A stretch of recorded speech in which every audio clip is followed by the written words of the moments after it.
మాతృదేవోభవ. ఇప్పుడు మనము కుజుడు మకర రాశిలోనికి జనవరి 16వ తారీఖున ప్రవేశిస్తూ ఉన్నారు. ఈ మకర రాశిలో కుజుని యొక్క సంచారము 16వ తారీఖు జనవరి నెల 2026వ తేదీ నుండి 23వ తేదీ ఫిబ్రవరి నెల 2026 వరకు కుజుని యొక్క సంచారం ఇక్కడ మకరంలో సంచారం జరుగుతుంది. దీని వలన ఏ విధమైనటువంటి ఫలితాలు రాబోతున్నాయి ద్వాదశ రాశుల వారికి అనేటటువంటి విషయాలు మనం ఇప్పుడు చర్చించబోతున్నాము. శాస్త్రీయమైన పద్ధతిలో మాత్రమే ఉంటాయి. ఇందులో కల్పితాలు, నా యొక్క భావనలు ఇందులో చొప్పించడం జరగదు. శాస్త్రం ఎంతవరకు చెప్పిందో అంతవరకు చెప్పుకుందాం మనం ఇప్పుడు. అయితే మొదటగా కుజుని యొక్క స్వభావం ఏ విధంగా ఉంటుంది అనేటటువంటి తెలుసుకుందాం. ఆయన దేవసేనాని. దేవసేనాని అన్నప్పుడు సేనాని అనే ఆయన కొంచెం సీరియస్ గానే అందరి మీద ఉంటూ ఉంటాడు. కొంచెం ఆగ్రహంగా, కోపంగా ఉంటూ ఉండాలి. అందరి మీద భుజం మీద చేసి ఫ్రెండ్లీగా ఉన్నట్టయితే నాయకుడు అనేటటువంటి వాడికి అతని కింద ఉన్నటువంటి వాళ్ళు సబార్డినేట్స్ వాళ్ళు ఎవరు కూడా భయపడరు. వాళ్ళు సీరియస్ గానే ఉండాలి, ఎప్పుడు కోపంగానే ఉండాలి, తగినంతే మాట్లాడాలి.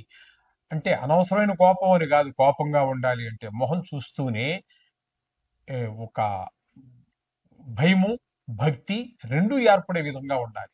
ఆ విధమైన లక్షణాలన్నీ కూడా మనకి ఇక్కడ కుజుల్లో కనిపిస్తూ ఉంటాయి. దేవసేనాని కాబట్టి, దుష్ట శిక్షణ చేయాలి కాబట్టి ఆయన కొంచెం కోపం ఉండాలి, అంతే. అది ఆ విధమైనటువంటి పరిస్థితి అంతా కూడా కుజుడితో ఉంటుంది. ఇంకా ఆయన అన్నదమ్ముల విషయాల గురించి కూడా చాలా శ్రద్ధ తీసుకుంటూ ఉంటారు.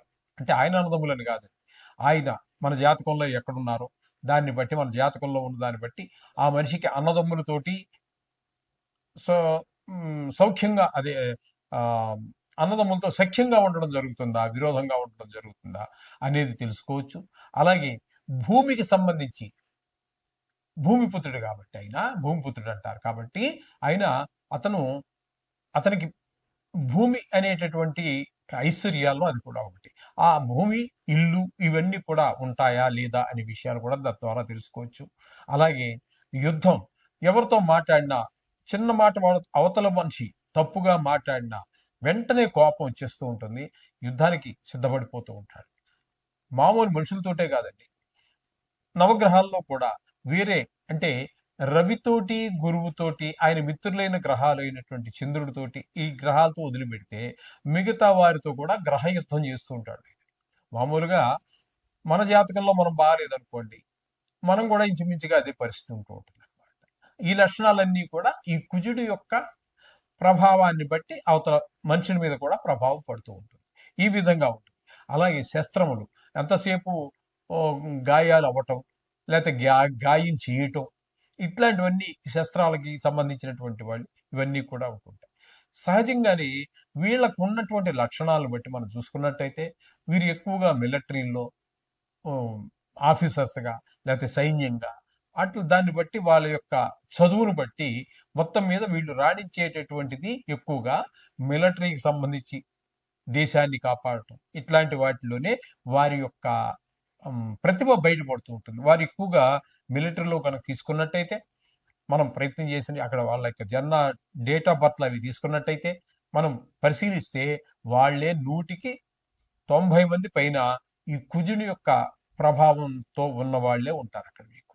ఈ విధమైనటువంటి సత్తం కలిగినటువంటి వాడు ఈ కుజుడు. ఈ కుజుడు మన జాతకంలో చాలా విషయాల్లో, ప్రతి విషయం, సంతానం కలగటం విషయంలోను, పెళ్ళిళ్ళు అవ్వటం విషయంలోను, ఇట్లాంటి మన నిత్య జీవితం మీద, మానవుల యొక్క జీవిత విధానం మీద చాలా వాటిలో, ఉద్యోగం కూడా ఆయన కనుక దశమ స్థానంలో ఉన్నాడు అనుకోండి, చాలా మంచి ఉద్యోగం, చాలా పలుకుబడి కలిగి ఉండటము, భూములు, మంచి విపరీతమైనటువంటి ఆస్తులు కలిగి ఉండటం, ఇట్లాంటివన్నీ కూడా ఆయన మంచి మంచి ప్రదేశాల్లో ఉండడాన్ని బట్టి అనేక రకాలైనటువంటి ఫలితాలు ఇస్తూ వస్తూ ఉంటారు ఆయన. ఇది కుజుడు గురించి మనం సంక్షిప్తంగా చెప్పుకునేటటువంటిది.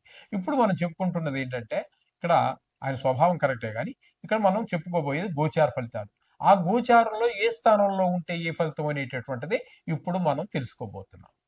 ఈ తులారాశి వారికి మకర రాశిలో సంచరించేటటువంటి కుజుడు 4వ స్థానంలో ఉన్నారు కాబట్టి ఆ కాలం ఏంటంటే 16వ తారీఖు జాన్యువరి నెల 2026 నుంచి 23వ తారీఖు ఫిబ్రవరి నెల 2026 వరకు సుమారుగా 38 రోజుల పాటు ఇక్కడ 4వ స్థానంలోనే ఆయన సంచారం చేయబోతున్నారు. కాబట్టి ఆ కాలంలో వారు ఇచ్చేటటువంటి ఫలితం ఏ విధంగా ఉంటుంది అనేది శాస్త్రీయంగా తెలుసుకుందాము.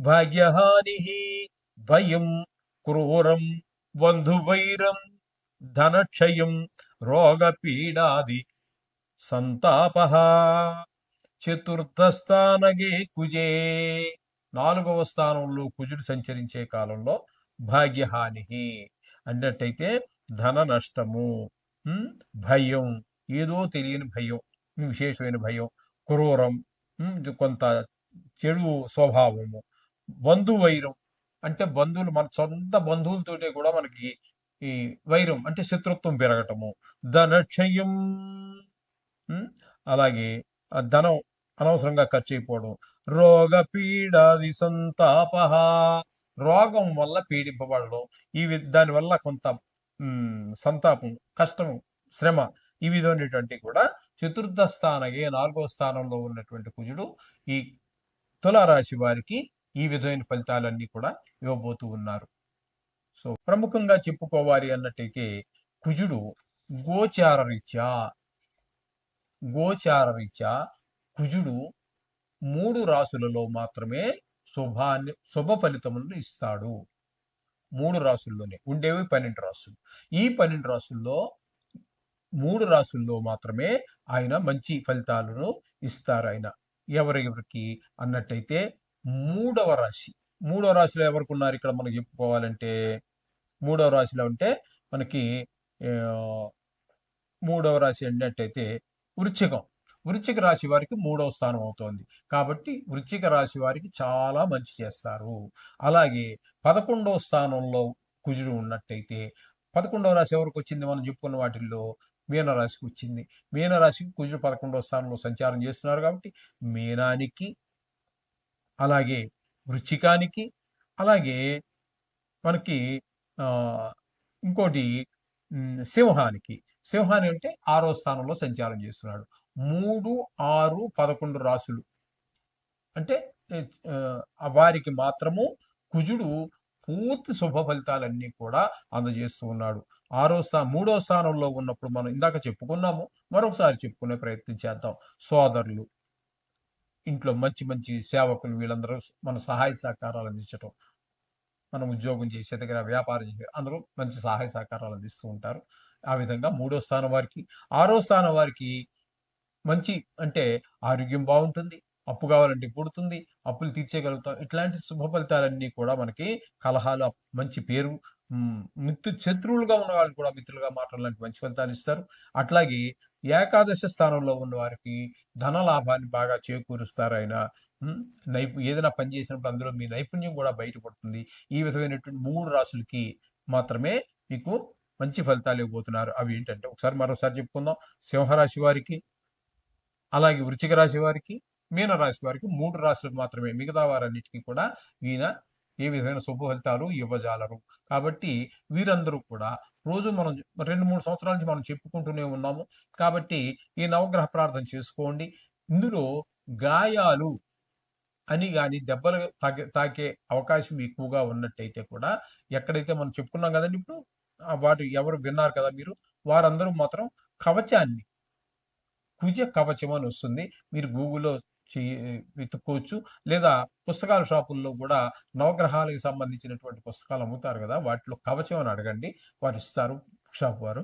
అవి కవచం చదువుకోవడం ద్వారా, కవచం అంటే శరీరాన్ని మనకి గాయాల నుంచి, రోగాల నుంచి, కేవలం గాయాలే కాదండి, రోగాల నుంచి కూడా కాపాడుతూ ఉంటుంది. ఈ విధమైనటువంటి అన్నింటినీ రక్షించాలంటే కవచం చాలా బాగా ఉపయోగపడుతుంది మన అందరికీ కూడా. కుజుడు అనుగ్రహం లేనటువంటి వారికి, అనుగ్రహం ఉన్న వారికి కవచం అవసరం లేదు. వారికి అవసరం వచ్చినప్పుడు చదువుకోవచ్చు. ఈ విధంగా మీరు ఆచరించినట్టయితే మీరు చక్కగా ఈ కుజుడి యొక్క అనుగ్రహం పొందడానికి వీలవుతుంది. తద్వారా ఆయన యొక్క చెడు ప్రభావం వల్ల కలిగేటటువంటి ఈ ఏవైతే మన దుష్ఫలితాలు ఉన్నాయో వాటి నుంచి మనం తప్పకుండా బయటపడే అవకాశం. శుభం భూయాత్.